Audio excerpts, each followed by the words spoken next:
दुनिया में किसी की भी बुद्धि भ्रष्ट कर सकती हूँ, भरत की बुद्धि मैं नहीं भ्रष्ट कर सकती। भरत जब भैया को ढूंढते हुए निकले तो पूरे खानदान को लेकर निकले। उन्हें लगा किसी की तो मान लेंगे, कौशल्या की मान लेंगे, ससुर को भी लेकर निकले। जहाँ पहली बार राम रुके थे वही भरत रुके, भरद्वाज के आश्रम में। तो सुबह होते होते भरत के चेहरे पर संकोच था। तो भरद्वाज ने भरत से कहा, हे राजन, क्योंकि राजा हो चुके थे, राजन आपके चेहरे पर संकोच कैसा? तो भरत ने डरते हुए कहा, महर्षि मैं डरा हुआ हूँ, मेरी माँ ने इतनी बदतमीजी कर दी, मैं बाहर था। भरत को नहीं बताया गया था कि पिताजी दिवंगत हो गए हैं। भरत को जब संदेश भेजा गया तो उसमें ये नहीं कहा था कि पिताजी एक्सपायर हो गए हैं, कहा था कोई इमरजेंसी है, घर आओ।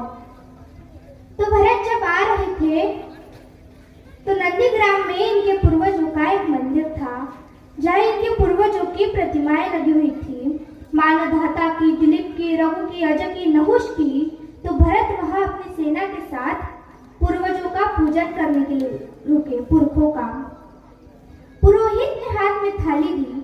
सबसे पहले पृथु, जिनके कारण पृथ्वी कहलाती है, फिर मानवधाता, फिर राजा बलि का, जिन्होंने अपना मांस दे दिया था, फिर रंतदेव का पूजन करते करते अजरंग दिलीप तक आए। और जैसे ही अगली मूर्ति देखी तो देखी पिताजी की मूर्ति। तेज तो थे। उन्होंने पुरोहित की तरफ देखा तो क्या पुरोहित की आंख में आंसू? उसने कहा, महाराज नहीं रहे। भरत के हाथ से थाली छूट गई। उसने कहा, मुझे किसी ने बताया क्यों नहीं कि पिताजी दिवंगत हो गए हैं? क्या हुआ था? उसने कहा, राम को वनवास मिल गया। भैया को वनवास क्यों मिल गया? आपकी माँ ने मांग लिया। भरत घोड़ा दौड़ाते हुए अयोध्या तक पहुंचे, रोते हुए। देखिए भरत जैसा भाई, सोचिए भ्रातृत्व में राम किसी का उदाहरण नहीं देते, लक्ष्मण का भी नहीं देते। जब हनुमान को गले लगाते तो वे नहीं कहते कि तुम लक्ष्मण जैसे भैया हो मेरे, तुम वही प्रिय ही भरत सम भाई। देना हुआ हो जब कोई प्यारा उदाहरण, हमने दिया है सिर्फ तुम्हारा उदाहरण। तो भरद्वाज ने भरत ने कहा कि भैया मुझे माफ तो कर देंगे ना? तो भरद्वाज ने कहा, राजन मुझे पता नहीं कि आपके बड़े भैया आपसे कितना प्रेम करते हैं या नहीं, लेकिन जब वह यहाँ से जा रहे थे और गंगा पार करने के लिए उन्होंने पुरोहित को बुलाकर स्वस्ति वाचन का मंत्र किया तो बड़े ही खुश थे, प्रसन्न थे। उनके चेहरे पर मुस्कुराहट थी कि मैं तो वनवास पे जा रहा हूँ।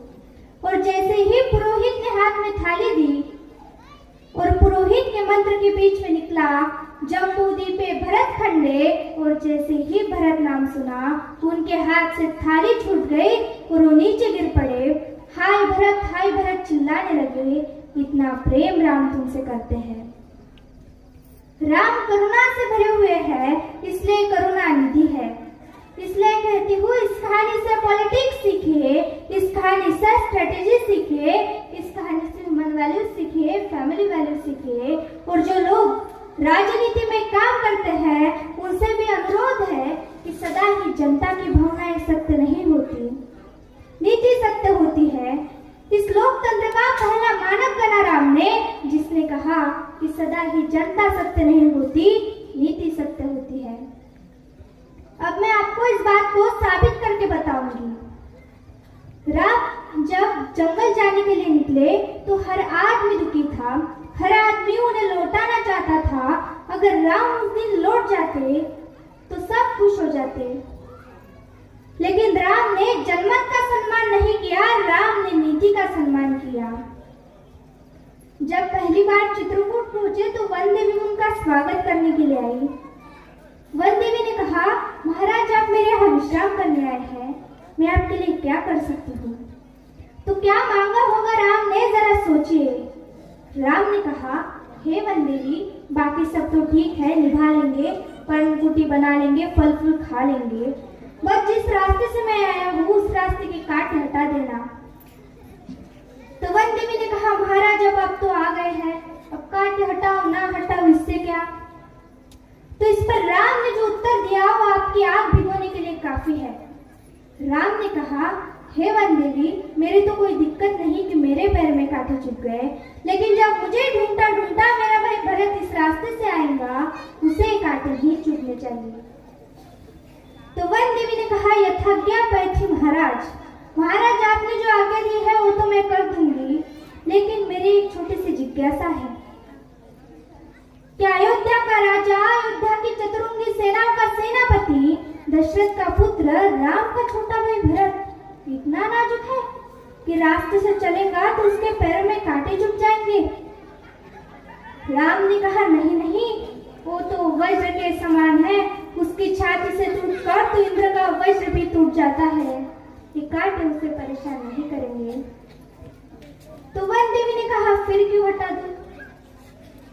बोले, समस्या ये है, वो रास्ते से चलेगा और अगर एक कांटा भी उसे चुभा तो उसका दिल ये सोचकर टूट जाएगा कि मेरे कारण मेरे भैया को ये दुख सहना पड़ा। बिना चप्पलों के भरत चले, और भरत चले तो भई मृदु भूमि सकुचि मन मनहि, भूमि भी संकोच से भर गई। इसका मतलब यह है कि भगवान स्वयं कष्ट सह सकते हैं, लेकिन जो उन्हें प्रेम करता है वह कष्ट सहे, ये भगवान को स्वीकार नहीं है। चित्रकूट में रात्रि का अंधेरा है, चांदनी खिली हुई है, चंद्रमा निकला हुआ है। ये वो पल है जहाँ से राम की कहानी पलट सकती थी। अगर दशरथ के अंधेरे कक्ष का एक निर्णय राम को यहाँ तक लेके आया है, तो आज के पूर्णमासी के चांद का राम का एक निर्णय या तो राम को अयोध्या ले जा सकता है या फिर लंका ले जा सकता है। मुझसे अगर कोई पूछता है कि राम कथा की सबसे महत्वपूर्ण रात्रि कौन सी है, जिस दिन लक्ष्मण को मूर्छा आई, वो भी महत्वपूर्ण नहीं है, क्योंकि पता था कि बच जाएंगे। जिस दिन सीता माँ का अपहरण हुआ, वो रात भी महत्वपूर्ण नहीं है, यही रात महत्वपूर्ण है, यही रात अंतिम है, यही रात भारी, जिसमें भरत, शत्रुघ्न, तीनों माताएं, गुरु वशिष्ठ, ससुर साहब, सास सब आए हैं कि राम लौट चलो। तदनंतर बैठी सभा उठच के आगे, नीले बितान के दीप तले पहुंचागे, टकटकी लगाए नयन सुरों के थे वे, सब देख रहे थे, परिणाम उत्सुकुन भया तुरों के थे वे, वह चंद्रलोक था कहा चांदनी वैसी, प्रभु बोले गिरा गंभीर भूर निधि जैसी। जब सबने खाना खा लिया, सबने पानी पी लिया, तो भगवान ने सबको बिठाकर पूछा, क्या सवाल है पहला?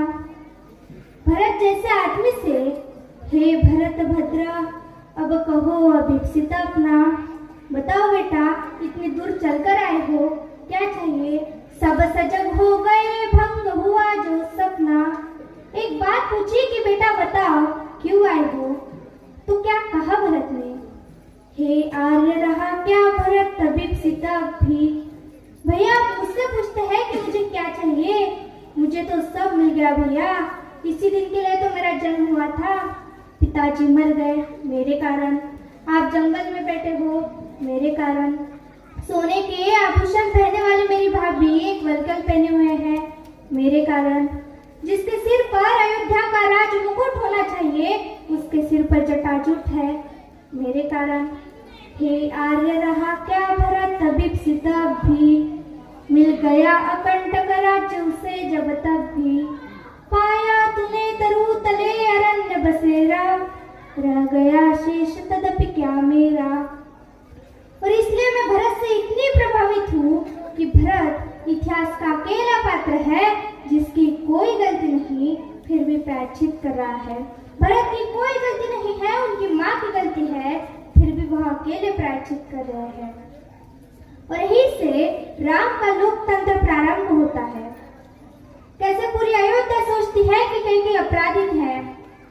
राम उस रात दो काम करते हैं, पहला भरत को लोकतंत्र का मंत्र देते हैं और दूसरा माता कैकेयी को स्वीकार कर क्षमा का मंत्र देते हैं, क्योंकि राम को पता था कि भरत लौट कर भी जाएगा पर जीवन भर अपनी माँ से बात नहीं करेगा। इसलिए जब तीनों माएं पहुंची, प्रथम राम भेटी कैकेयी, राम ऐसे थोड़ी है कि प्रोटोकॉल नहीं समझते। पहले अपनी बड़ी माँ को प्रणाम करे, फिर सुमित्रा को प्रणाम करे, फिर कैकेयी को प्रणाम करे। राम को पता है कि कैकेयी के बारे में लोगों की अच्छी धारणा नहीं है। अगर आपके देश के प्रधानमंत्री या आपके प्रदेश के मुख्यमंत्री किसी ऐसे व्यक्ति से मिल ले जिनके बारे में आपकी अच्छी धारणा न बन रही हो, तो आपकी धारणा बदलती है। नहीं, प्रधानमंत्री मिले थे, मुख्यमंत्री मिली थी, इसका मतलब अच्छा होगा। हम इनकी प्रशंसा कर रहे हैं, फिर वो तो राम है। उन्हें पता है कि कैकेयी की मनोदशा कैसी है, और कैकेयी खुद कहती भी है, कहती है बेटे मुझसे जो अपराध हुआ है वह किसी से नहीं हुआ। कहते आते अभी सभी नर देही, माता नुकुमाता पुत्र को पुत्र भले ही। पर हाया जय सुने विरुद्ध विधाता, हे पुत्र पुत्र ही बनी कुमाता माता।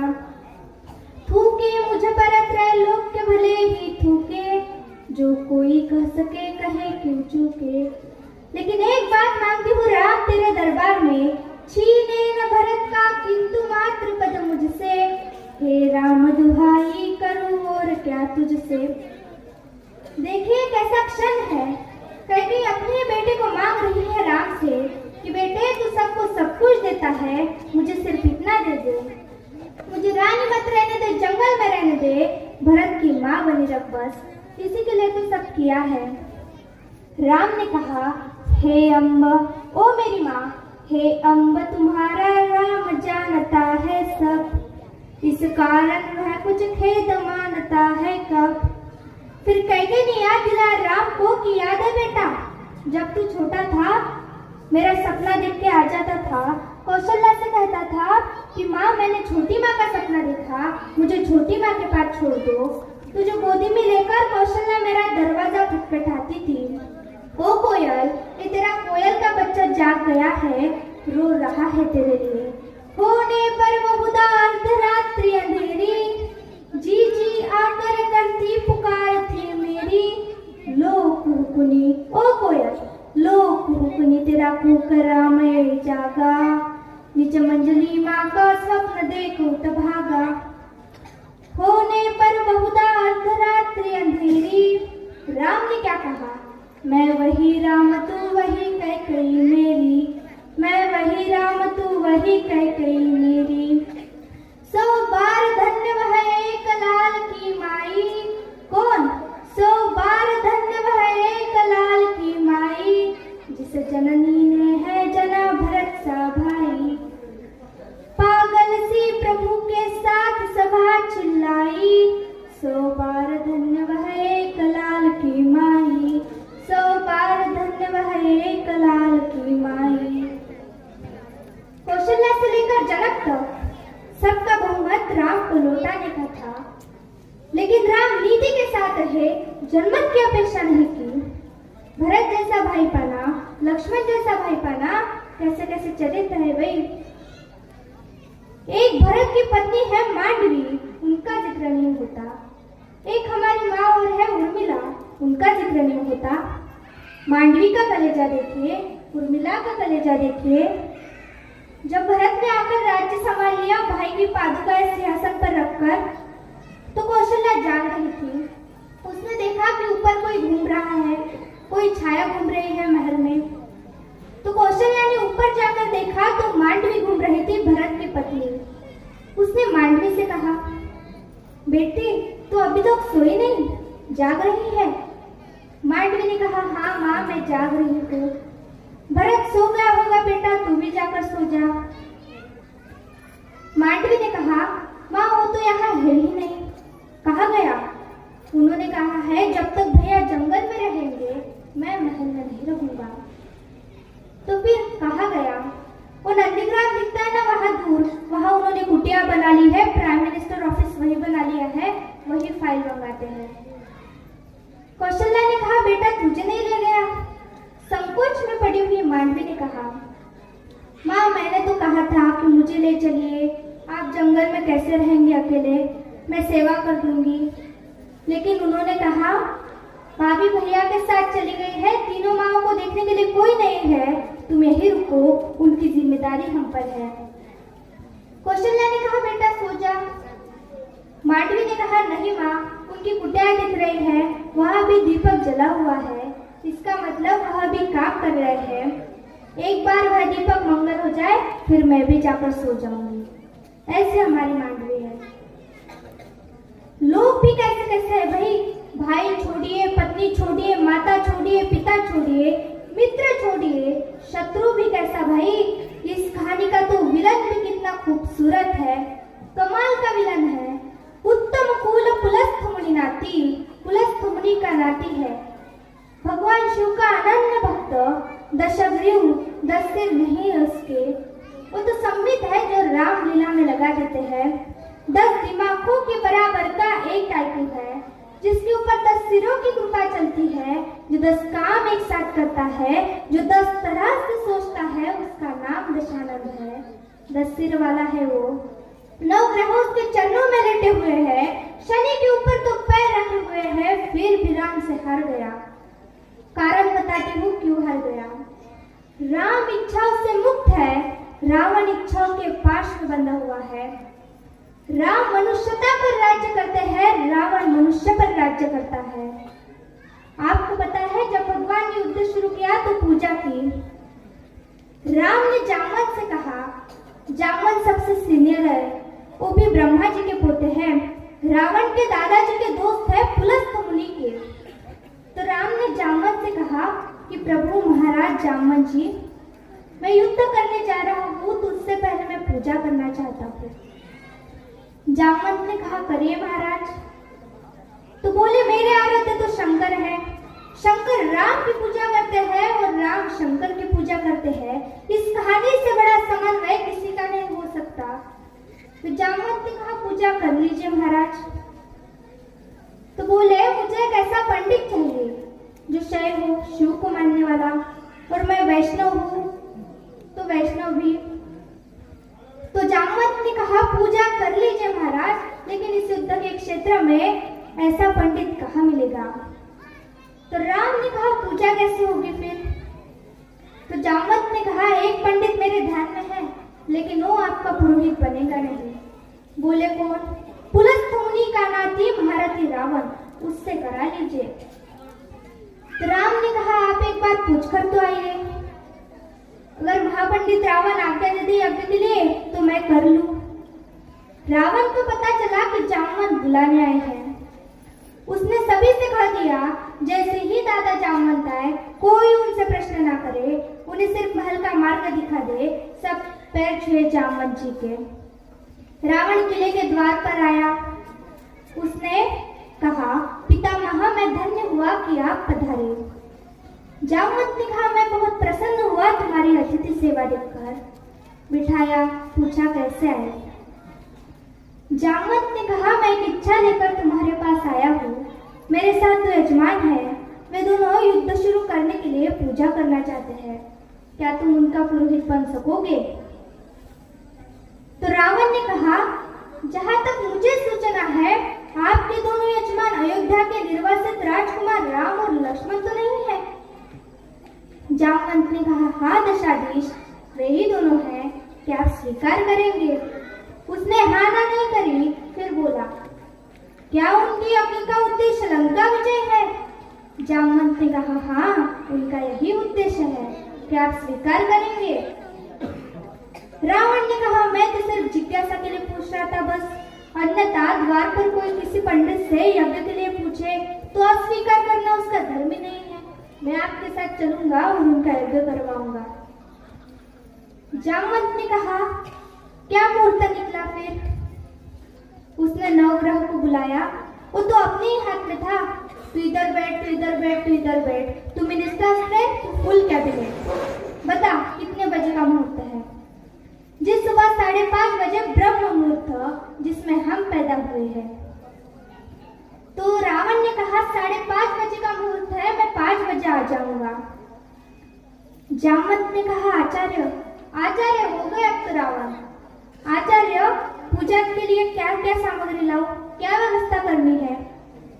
तो रावण ने कहा, आपके यजमान मेरे यजमान जंगल में है, अगर यजमान के पास कोई सामग्री ना हो तो पुरोहित का धर्म है कि वो सारी व्यवस्था बना के लाए।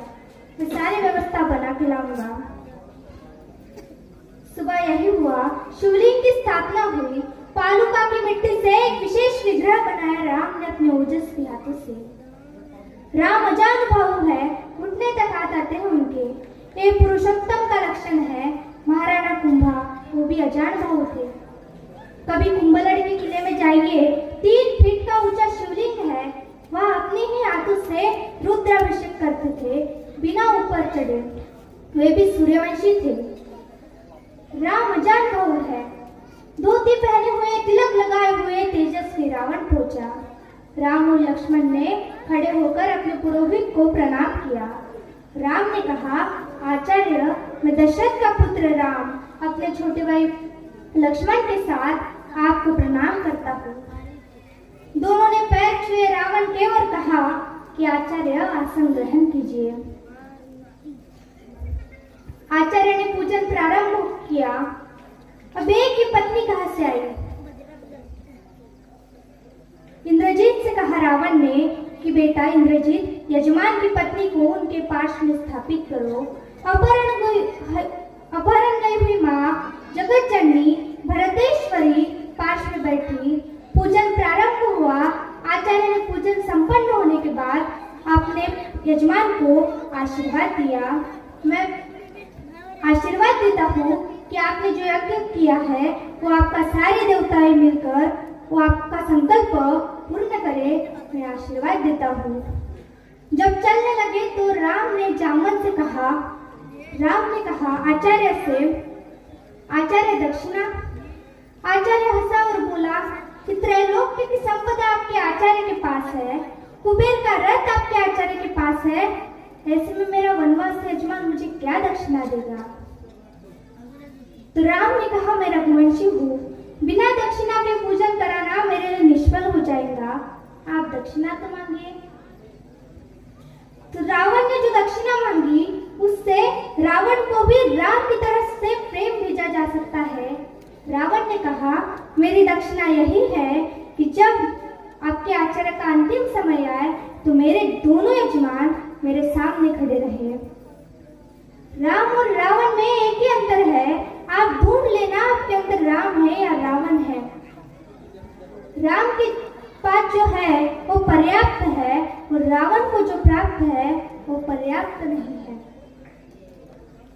जब रावण का निधस्त शव पड़ा हुआ है तो मंदोदरी ने विलाप करने के बाद पूछा कि वो कहाँ गया जिसने से इन्हें मारा? तो लोगों ने कहा वहां बैठा हुआ है। शाम ढल रही है और राम एक उदास पत्थर पर बैठे हुए हैं। कितना रक्तपात क्यों हुआ? दुखी है राम लाशों को देखकर। तो मंदोदरी गई, पीछे से पहुंची। चिंताग्रस्त राम ने एक परस्त्री की छाया देखी जो पैरों के पास आ रही थी। राम सचेत होकर उठे और कहा कि देवी, मैं आपको प्रणाम करता हूँ। इस निर्जन रण क्षेत्र में आप कौन हैं? मंदोदरी ने कहा, हे राम, मैं रावण की दुर्भाग्यशाली पत्नी मंदोदरी हूँ। राम ने कहा, माँ, मैं आपके इस शोक के लिए क्षमा चाहता हूँ। आपका पति बड़ा तेजस्वी था, महाज्ञानी था, उच्च कुल में पैदा हुआ था, ब्रह्मा का वंशज था, लेकिन उसने अनीति की थी, इसलिए मुझे उसको मारना पड़ा। मंदोदरी ने कहा, राम, मैं इसलिए नहीं आई कि मैं तुम्हें कोसूं। राम ने कहा, फिर किस लिए आई हो माँ? तो मंदोदरी ने कहा, मैं देखने आई थी कि जिसने पूरी दुनिया पराजित कर दी उस महापराक्रमी को हराया किसने? ऐसा इसमें क्या है जो मेरे पति में नहीं था? तो राम ने कहा, क्या अंतर है? आपको पता चल गया? मंदोदरी ने कहा, हाँ, आने से पहले ही पता चल गया। तो क्या अंतर है?